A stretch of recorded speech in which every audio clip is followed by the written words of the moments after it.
It was a sunny, busy morning at the airport. People rushed around with their suitcases, voices echoing in the large, shiny terminal. Among the crowd of travelers was Amara Johnson. She stood tall and calm, her presence quiet but confident. Amara was dressed simply but beautifully, with a soft scarf around her neck and a designer handbag resting on her shoulder. Her movements were graceful, like someone who knew exactly who she was and where she was going. She stepped forward toward the first-class lounge, a special area meant for people with expensive tickets. The lounge had shiny glass doors and fancy furniture inside.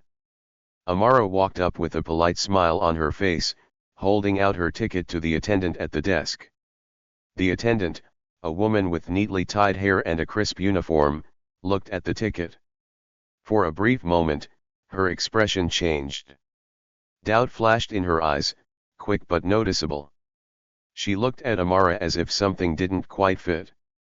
It wasn't just a look at the ticket, it was a look at Amara herself. Amara noticed it right away.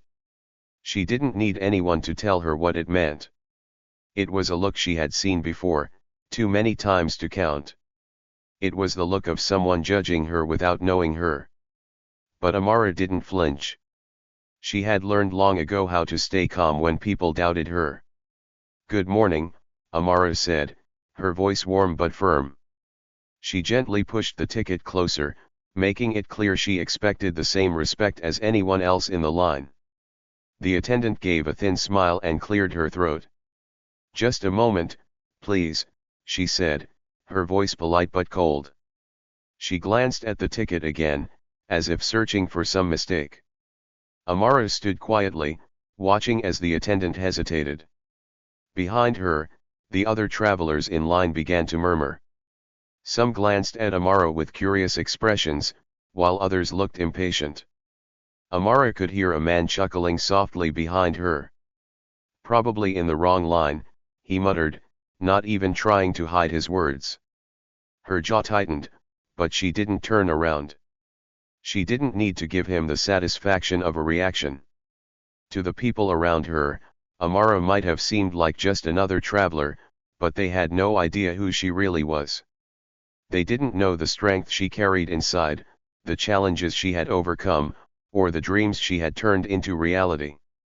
Amara wasn't just anyone. She was someone who had worked hard, fought through obstacles, and succeeded where others said she couldn't. As the attendant looked back at her with that same doubtful expression, Amara felt a calm determination rise inside her. She knew this moment wasn't just about a ticket or a lounge. It was about something bigger. And in that instant, everything began to shift. "Excuse me, ma'am," the lounge attendant said, her voice polite but with a sharp edge that made it clear she didn't believe what she was seeing. "This area is for first-class passengers only." Amara Johnson paused, her eyes steady as she looked at the attendant. She tilted her head slightly, as if trying to understand why the woman thought she didn't belong. Her brow furrowed just a little, but her voice remained calm and steady. "I'm aware," Amara said, her tone firm but kind. She raised her ticket, pointing to the bold letters at the top that read "First Class." The words shimmered under the bright airport lights, leaving no room for doubt. The attendant hesitated. She didn't take the ticket right away. Instead, she stared at Amara, her smile tightening as if she were trying to decide what to do. "Are you sure this is your ticket?" the attendant asked, her words slow and her tone filled with disbelief. Amara's lips pressed into a thin line. She stayed quiet for a moment, letting the question hang in the air. Of course, it was her ticket. Why would she be standing there otherwise? But she knew what the attendant meant. She wasn't asking about the ticket, she was questioning Amara herself. Behind Amara, the line of waiting passengers was growing. She could feel their eyes on her. Some looked curious, their heads tilting as if they were trying to figure out what was happening.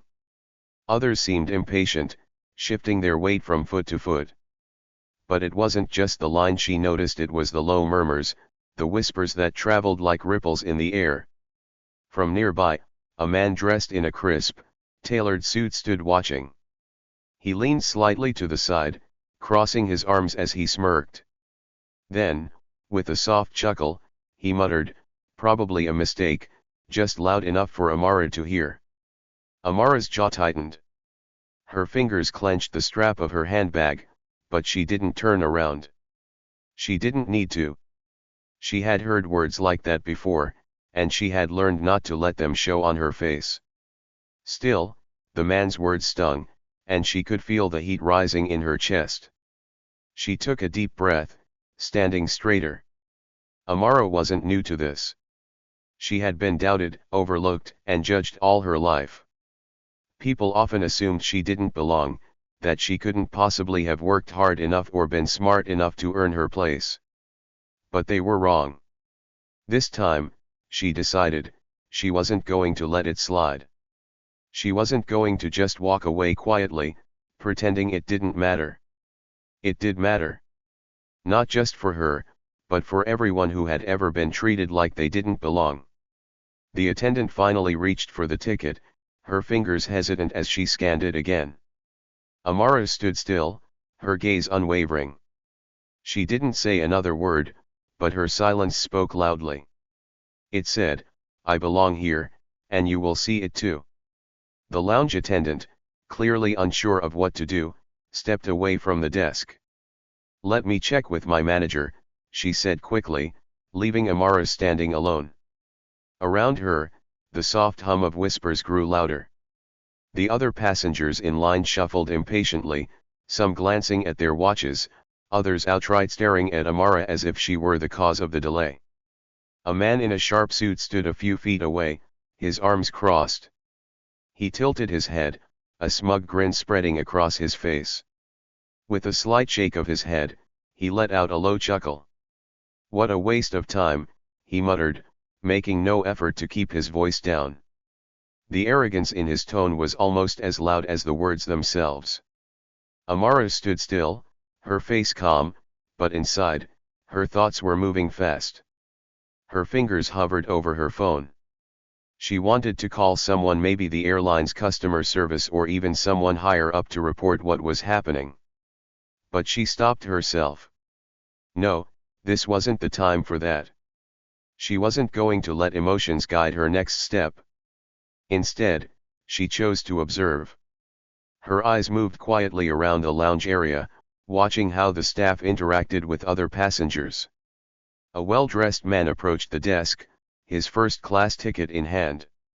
The staff greeted him with bright smiles and polite nods, their words warm and welcoming. They opened the door for him with a small bow, as if he were royalty. A moment later, a woman with two small children approached. Her economy ticket clearly stated she didn't belong in the lounge. The staff turned her away almost instantly, their expressions curt and dismissive. Amara saw it all. She saw how kindness and respect seemed to depend on appearances, on assumptions made in seconds. She wasn't angry anymore, she was determined. She pulled out her phone, but this time, she wasn't calling anyone. She opened a blank note and began typing. Names. Faces. Details. Everything she saw went into that note, every slight glance and smirk, every word spoken in doubt or judgment. She wanted to remember it all, not just for herself, but for something bigger. As she typed, she glanced back at the attendant, who was now speaking with her manager a few steps away. The manager glanced over at Amara, their expression a mix of confusion and hesitation. They whispered something to each other, then gestured toward her ticket. Amara didn't wait for them to finish. She slipped her phone back into her bag and straightened her posture. She had seen enough for today. This wasn't the time to argue or demand an apology. She had a bigger plan, and this moment was just the beginning. Without a word, Amara turned and walked away from the lounge. She wasn't retreating, no, she was preparing. Each step she took was quiet, but it carried a purpose. She wasn't just leaving, she was setting the stage for something far greater. 2 weeks later, the airline's employees were called to an emergency meeting at the company's headquarters. The air buzzed with whispers and nervous chatter as staff members filed into the large conference room. Nobody knew why they were there. Some guessed it was about a policy change, while others worried about layoffs. The uncertainty made everyone uneasy. The room was packed, and a low murmur filled the space. The lounge attendant was there, sitting stiffly in her chair, her hands folded tightly in her lap. She glanced around, her face pale and her fingers twitching. A few rows behind her, the suited man leaned back in his chair, his usual smug grin plastered on his face. Whatever the meeting was about, he didn't seem too concerned. Then, the doors at the front of the room swung open. The noise instantly stopped as all heads turned to see who was coming in. Amara Johnson walked into the room. But this wasn't the Amara they had seen 2 weeks ago at the airport. She wasn't holding a ticket or standing politely in line. She was flanked by a group of sharp-looking executives in tailored suits. She walked with confidence, her shoulders back and her chin held high. Her presence was powerful, and it filled the room like a storm about to break. The whispers started again, this time louder and filled with confusion. "Who is she?" someone asked in a hushed tone. "Why is she here?" another voice murmured. The suited man's grin faltered as he straightened in his seat, his brow furrowing in confusion.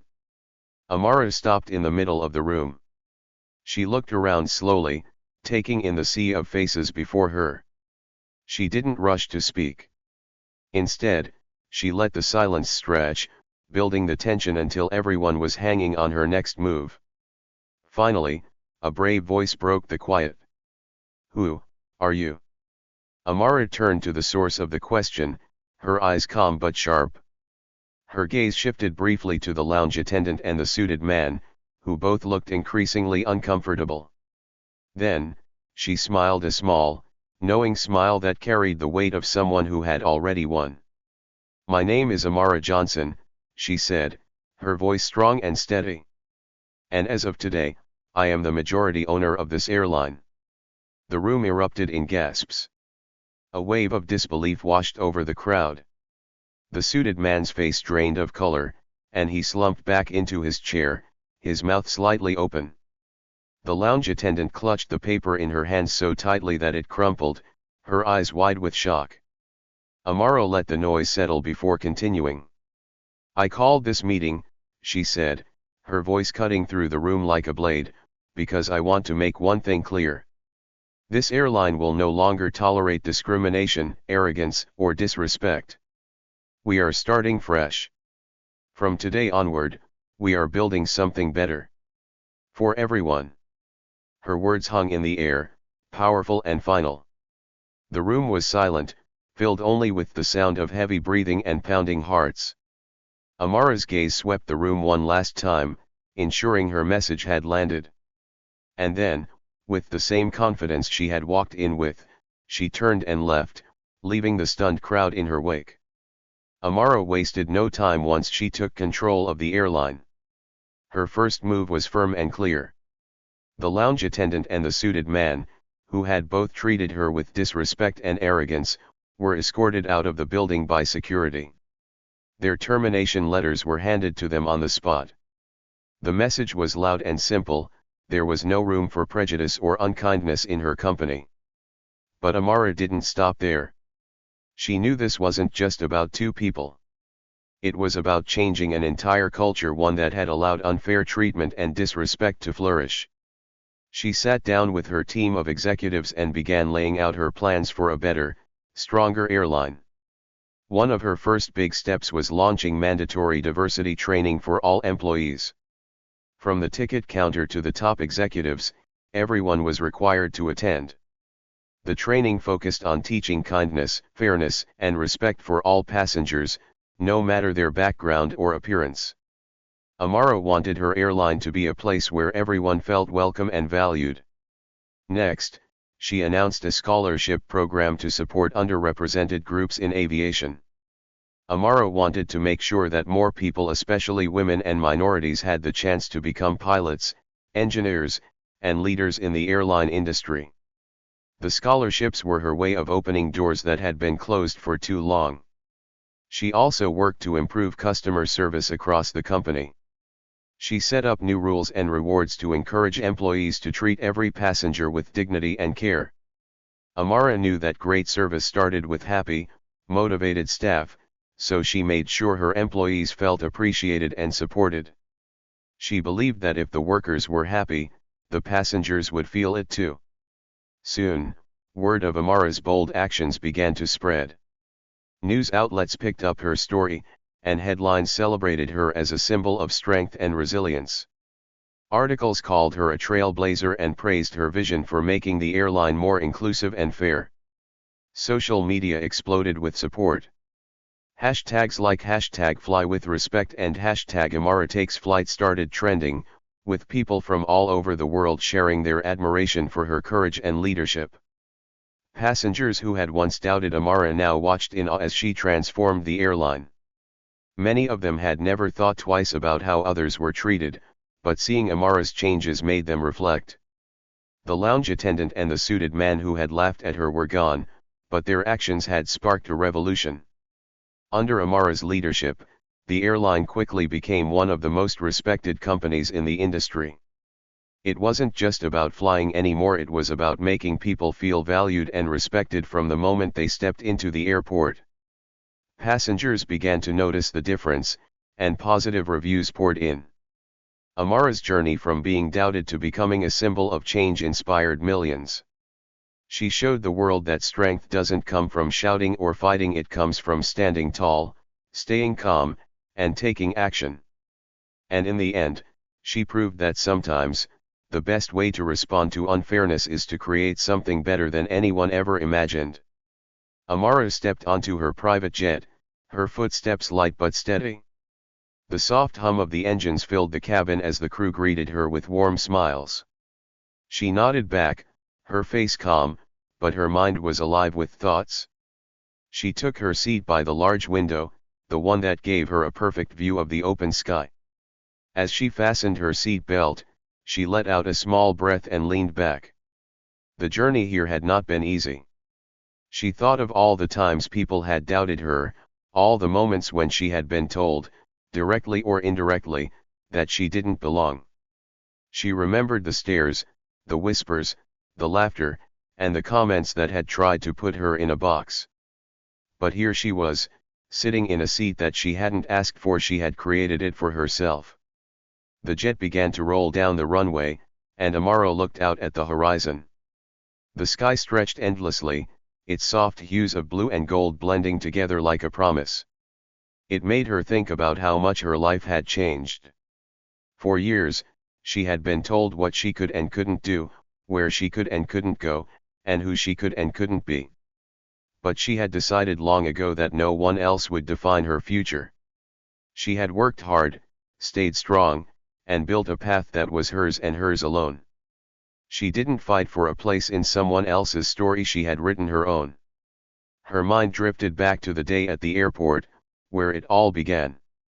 She could still hear the lounge attendant's doubtful voice, still see the smirk on that suited man's face. In a strange way, she felt grateful for that moment. It had lit a fire in her that couldn't be put out. It reminded her of why she couldn't stop at proving them wrong. She needed to make sure no one else ever felt what she did that day. She thought about all the changes she had made since becoming the majority owner of the airline. The diversity programs, the scholarships, the new customer service rules, they weren't just policies. They were proof that kindness and fairness could create real change. And they were just the beginning. The jet began to lift off, and Amara felt the gentle pull of gravity as the plane climbed higher and higher. She watched the ground grow smaller beneath her, the cars and buildings shrinking into tiny dots. She smiled softly, a quiet but powerful sense of pride filling her heart. Sometimes, she thought to herself, it's not about fighting for a seat at their table. It's about building your own. She knew there were still challenges ahead, but she was ready. Amara had faced doubt, judgment, and unfairness, and she had turned it all into strength. Now, as she soared above the clouds, she felt a freedom that couldn't be measured by money or titles. It was the freedom of knowing she had created something meaningful not just for herself, but for others, too. And as the horizon stretched endlessly before her, Amara knew this was only the beginning of her journey.